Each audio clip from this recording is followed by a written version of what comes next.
quick reading for February the 13th to February the 14th, Aries.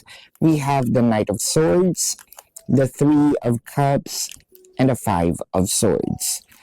So ito ang magiging situation niyan, no? Kapag maayos ang nangyayari, kapag meron tayong mga celebrations, no, na ina-attenan or na-experience natin, let's just enjoy the moment.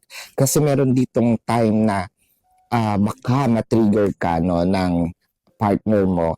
Instead na sana nagsasaya kayo, baka magkaroon ng mess, no? Mag-away kayo bigla. If in case na feeling mo na hindi gumaganda ang timpla mo ngayong araw na ito, I think it's much better for you to either take a nap, go out, take a deep breath, or control yourself, no? Kasi ito yung mga araw na parang merong pitok, no?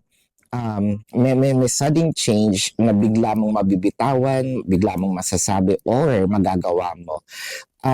That will, hindi naman natin sinasabing pagsisisihan mo, pero that will create some issues, no? So this is your quick reading for February the 13th to February the 14th, Aries.